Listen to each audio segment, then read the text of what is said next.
grand leader, avant sa mort, disait, je ne connaissais pas le but de la vie. Un autre grand leader disait à ses disciples, cherche la vérité. Un autre grand leader de la masse disait à ses fidèles, avant sa mort, je ne suis pas le chemin. Mais Jésus a dit, je suis le chemin, la vérité et la vie. Nul ne vient au Père que par moi. Que la grâce et la paix de Dieu soient avec vous. Dans deuxième et troisième épître de Jean, nous allons résumer le deuxième et le troisième épître de Jean.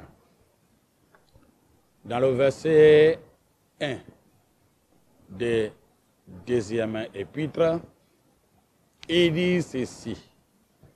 L'ancien qu'il y a, et lui et ses enfants, que j'aime dans la vérité. Et ce n'est pas moi seul qui les aime, mais aussi tous ceux qui ont connu la vérité. La Bible a noté dans le même verset, dit ceci. L'ancien a une dame élue. Le second dit qu'il y a. La Bible a noté, dit l'ancien a une dame élue et ses enfants que j'aime en vérité. Et non pas moi seul, mais aussi tous ceux qui ont connu la vérité. La Bible du Semai aussi dit, l'ancien à la dame que Dieu a choisie et à ses enfants que j'aime dans la vérité. Ce n'est pas moi seul qui vous aime, mais aussi tous ceux qui connaissent la vérité. Le Nouveau Testament mentionne de nombreuses personnes, donc nous savons peu ou de fois rien. Certains étaient des leaders éminents dans les communautés chrétiennes du premier siècle de notre ère. Par exemple, lorsque nous lisons Romains chapitre 16, et puis au Romains chapitre 16, apôtre Paul énumère un certain nombre de dirigeants bien connus dans l'église primitive, mais inconnus de nous ou à nos jours, y compris des apôtres autrement inconnus, un homme nommé Andronicus et une femme nommée Junia. Même dans verset 7 de Épître aux Romains chapitre 17, il dit, le seul endroit où ils sont mentionnés est les gens en référence que nous voyons quand nous lisons dans ces versets 7 aux Romains chapitre 16, verset 7 du chapitre 16, c'est le seul endroit où nous voyons que ces noms sont mentionnés, mais nous ne voyons pas aussi dans beaucoup d'endroits. De même, avec diverses références à des personnes dans le Nouveau Testament. Dans Acte 16, nous lisons que le geôlier de Philippe s'est converti. Il est peut-être bien vivant lorsque Actes des apôtres était écrit. Il y a des gens qui vivaient encore à Philippe qui le connaissaient par son nom. Mais Luc ne nous dit rien à ce nom. Puis dans Romains 16, Paul envoie des salutations à Rufus, et à sa mère. Paul ne mentionne pas son nom, le nom de la femme. Il préfère simplement à elle comme la mère de Rufus. Elle et son fils étaient bien connus dans l'église de Rome. Mais ce sont des personnages obscurs pour nous. Nous savons peu des choses sur Rufus et encore moins sur sa mère, pas même de son nom. Dans le deuxième épître de Jean, la plupart des érudites, des théologiens s'accordent sur les preuves bibliques pour dire que l'ancien était l'apôtre Jean. Les récipiendaires d'origine savaient qui étaient les nés. Ils savaient tous qui était la dame choisie. Mais nous ne savons pas qui était.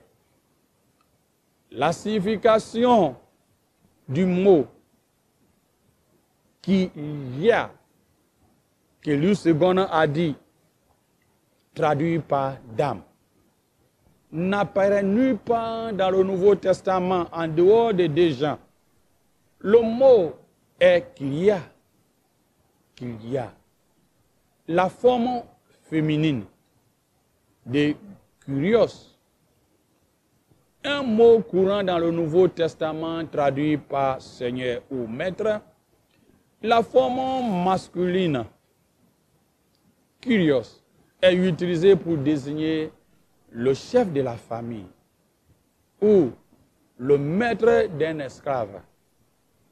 Paul a utilisé dans un sens ou dans ce sens dans le livre des Éphésiens chapitre 6. Dans Galates chapitre 4 verset 1, Paul utilise Kyrios pour parler à quelqu'un qui n'est pas sous l'autorité d'un auteur ou un administrateur. En fin de compte, dans le Nouveau Testament, le Seigneur fonctionne comme équivalent de ce mot hébreu Adonia, comme une désignation pour Jésus-Christ. Le sens fondamental du mot est autorité ou maître. Il est très peu probable que Kyria, forme féminine, a un nom propre. Selon certains. Dans le contexte de Jean, épître de Jean plutôt, dans le contexte de deuxième épître Jean, le mot désigne probablement une femme qui occupait un poste d'autorité ou de leadership. Peut-être elle était la femme ou la fille d'un fonctionnaire romain. Dans le contexte de deuxième épître de Jean, le mot désigne une femme qui occupait un poste d'autorité ou de leadership. Peut-être elle était la femme ou la fille d'un fonctionnaire romain. L'expression à la femme élue n'est pas si facile à expliquer. 3 points de vue qui sont communiqués et qui partagent. Certains croient que la dame élue était l'Église.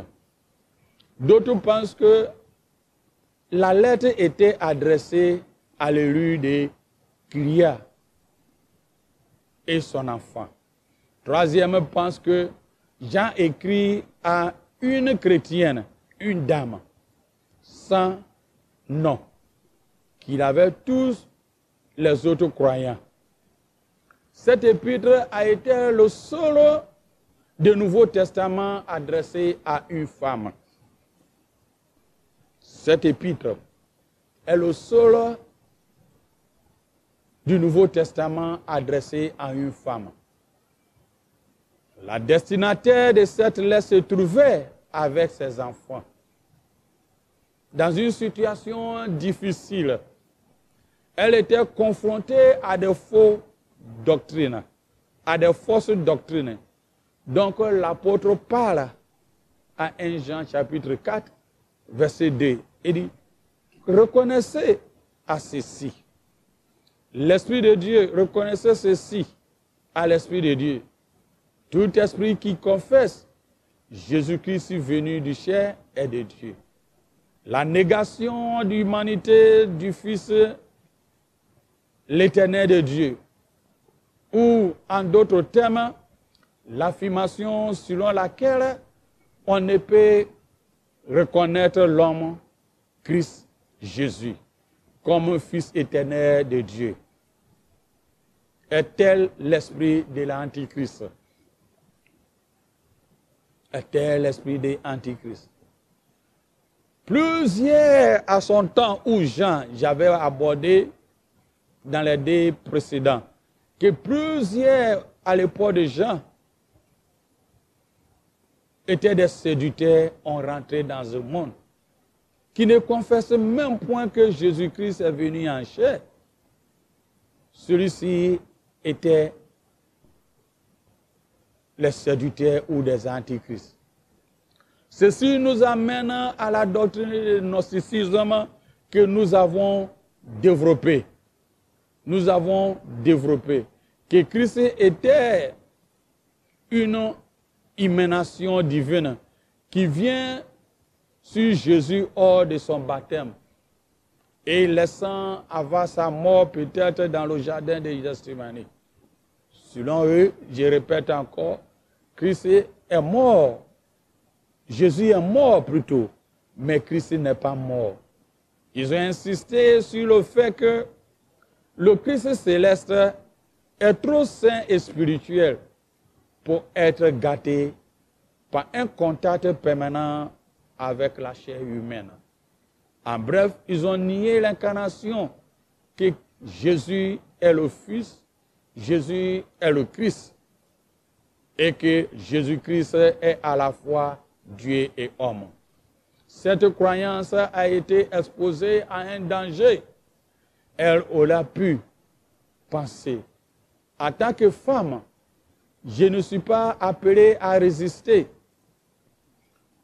cette fausse doctrine et à ceux qui propageaient en raison de sa faiblesse. Je ne suis pas un état de le faire. En outre, nous devons manifester l'amour de Dieu à l'égard de nos frères ou sœurs dans la foi. Lorsque Jean écrivait à la femme, puisque c'est chez elle qu'on réunissait l'Église, les croyants venaient adorer Dieu. Étant femme, c'est de là-bas aussi le gnosticisme. Les gens, les faux enseignants venaient aussi donner d'autres versions par rapport que l'apôtre Jean l'avait communiqué. Alors, il y avait tellement de confusion, tellement de confusion. C'est ainsi que Paul et Jean adressaient cette lettre à la femme qu'il y a, la dame, pour le faire comprendre que c'est chez toi, en réalité, l'Église s'est réunie. C'est l'ensemble des personnes qui ont accepté Jésus vient en communauté dans votre maison. Mais c'est dans votre maison aussi qu'il y aura des faux enseignants qui seront introduits à faire comprendre que Jésus n'est pas le Christ. Donc, c'est l'objectif que deuxième épître a été écrit à la dame et à la dame et à la dame. Jean a écrit à la dame et je répète, de se détourner de telles personnes afin de ne pas contracter à elle même la souillure. La deuxième épître de Jean concerne la vérité. Tout fondement d'amour, l'association et les relations en dehors de la vérité ne marchent pas. C'est très important de ce que la dame subit. Pourquoi? Parce que Jean avait dit, il faut aimer. Et nous allons aborder ça dans le 3e épître. Et être hospitalier. Prenez les gens. Parce que tu ne sais pas si tu vas, comme on appelle, recevoir les anges. Mais la dame, avec l'amour qu'elle a pour accepter les chrétiens, pour permettre que ça soit chez elle, que tout le monde vienne pour l'enseignement de Jésus-Christ. En même temps, c'est chez elle, d'autres viennent comme agneaux, des loups, et propagent des forces détruites. Donc, c'était une confusion totale à la femme. Est-ce qu'elle doit accepter des gens ou bien elle doit refouler les gens dans cet état de confusion? Apôtre Jean l'a écrit pour lui faire comprendre sa position. Que ceux qui viennent et qui ne confessent pas que Jésus est Christ, il émanait de Dieu, qui venait de Dieu et qu'il est Dieu, excommuniez-les, enlevez-les à ton milieu. Ne pense pas que parce que j'ai dit amour, je dis qu'il faut tout accepter. C'est l'objectif de cette lettre que Jean a écrit à la dame. Jean a écrit à la dame. Jean a écrit à la dame. C'est très important. On a eu, et nous connaissons ces choses aussi à nos temps. À nos temps. À nos temps, il faut accepter ou il faut rejeter. Jean était à la fois en année et a expérimenté beaucoup de choses lorsqu'il écrivait cette lettre. Le 3e lettre qu'il a écrit était en conjonction avec le 2e, que j'ai dit dans les 2 précédents, que vers l'an 100, soit 90 à 95, d'autres même disent presque l'année 100. Alors que le 2e Jean, épître Jean, des hérétiques, itinéraires troublés à la foi chrétienne.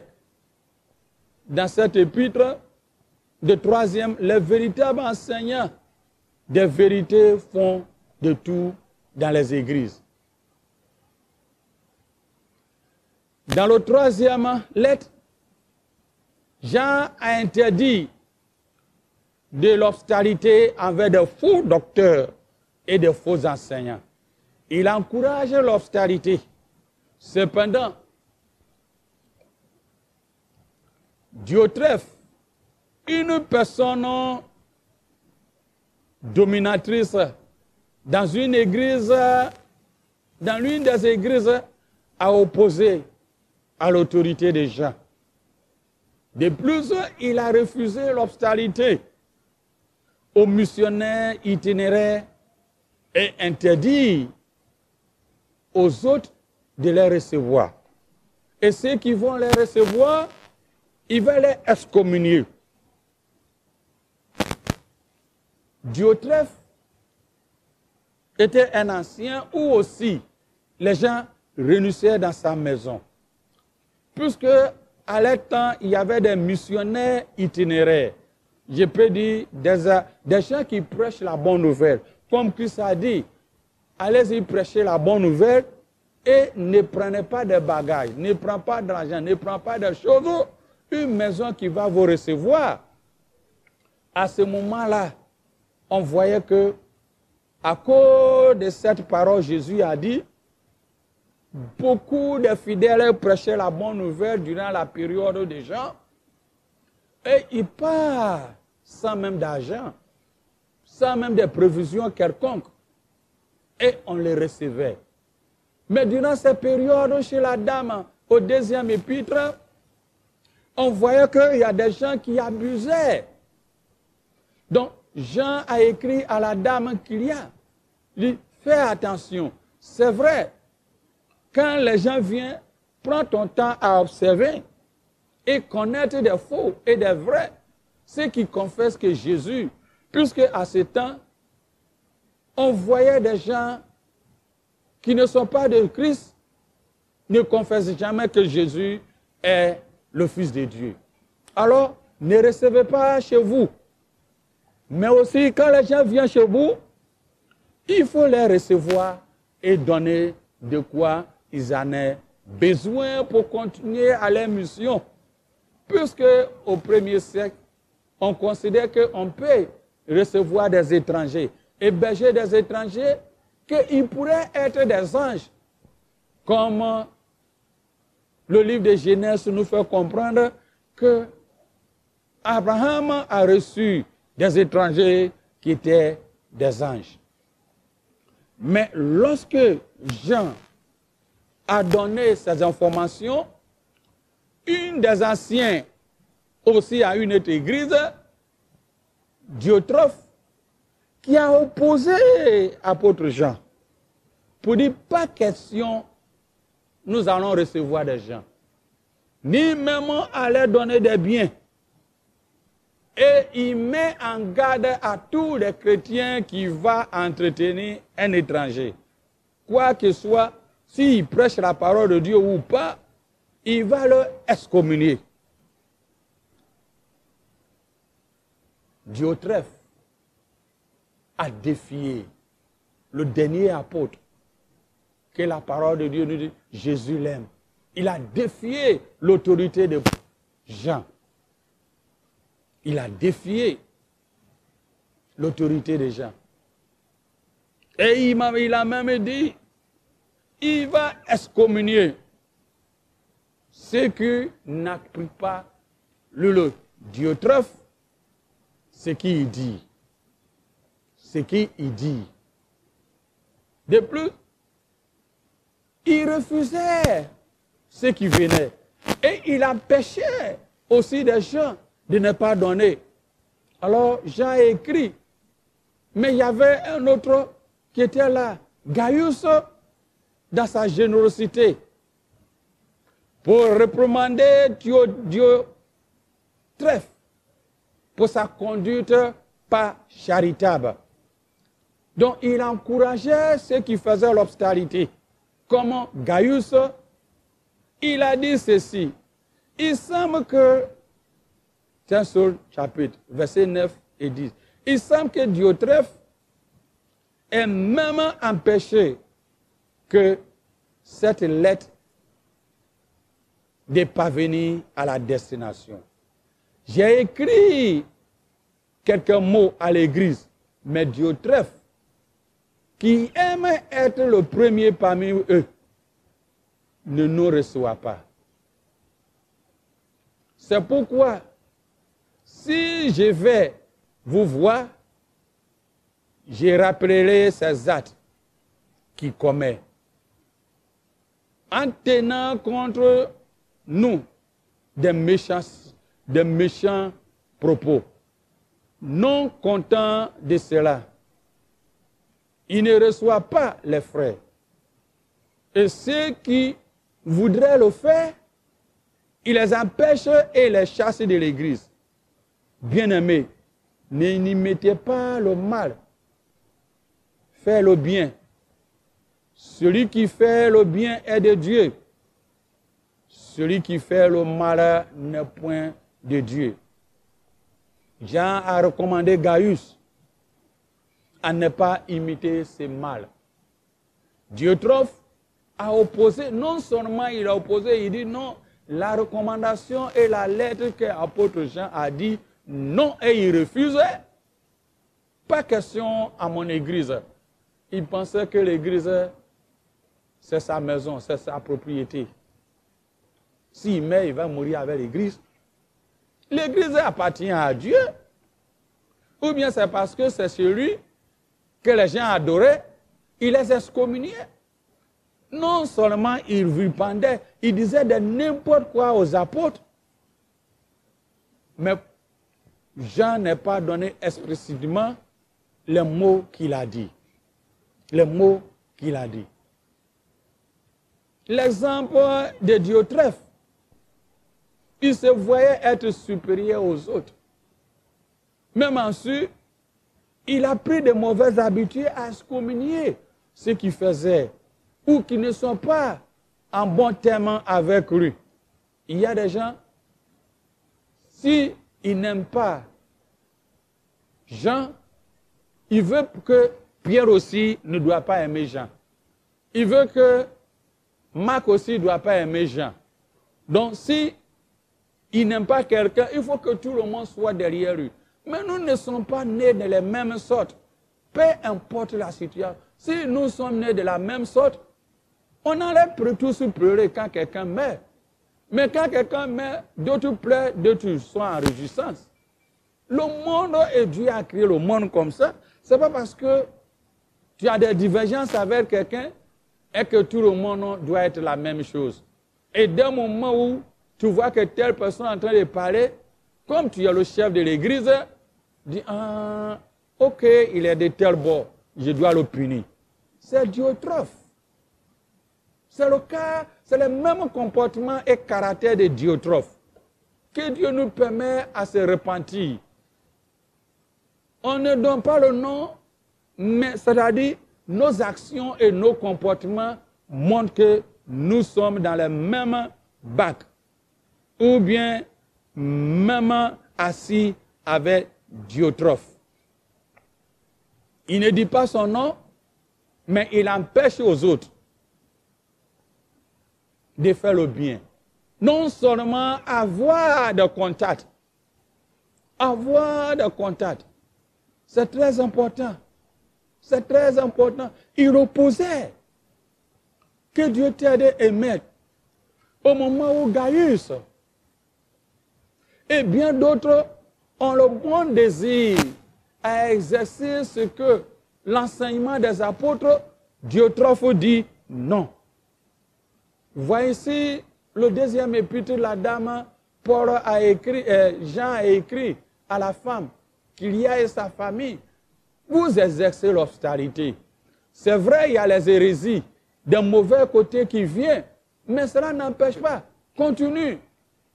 Diotrephe dit non, lui il ne le fait pas.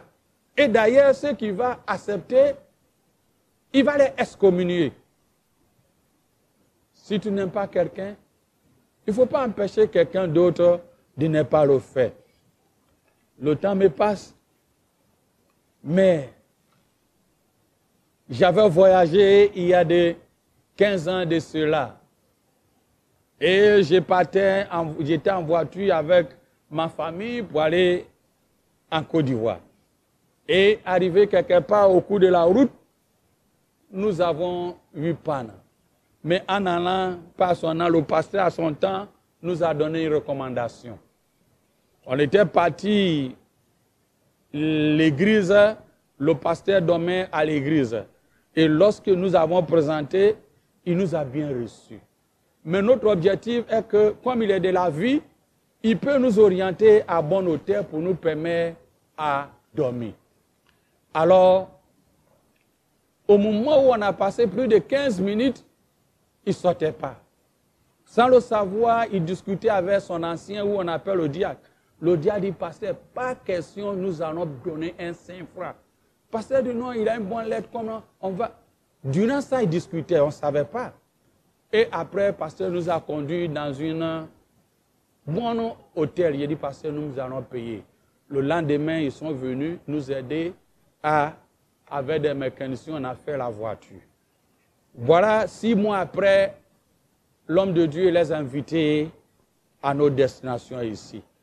Et il a dit, mon fils, c'est toi qui vas gérer cet homme en leur donnant de nourriture. Et lorsqu'ils étaient venus à la maison, je n'ai même pas dit au pasteur parce qu'il ne savait rien.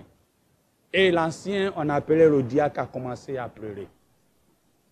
Et il dit, je veux confesser.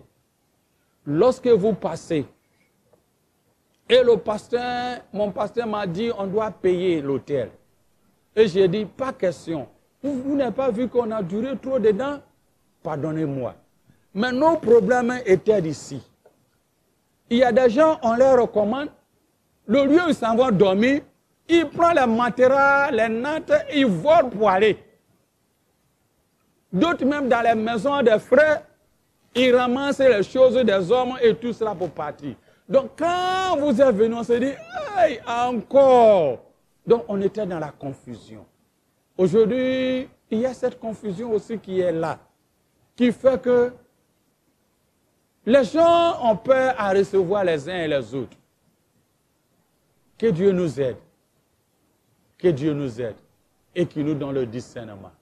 Mais nous ne devons pas pratiquer ce que Diotrophe a fait, qui aime opposer, mais qui ne voudrait pas que d'autres continuent. Sois béni. Un grand leader, avant sa mort, disait, je ne connaissais pas le but de la vie. Un autre grand leader disait à ses disciples, cherche la vérité. Un autre grand leader de la masse disait à ses fidèles, avant sa mort, je ne suis pas le chemin. Mais Jésus a dit, je suis le chemin, la vérité et la vie. Nul ne vient au Père que par moi.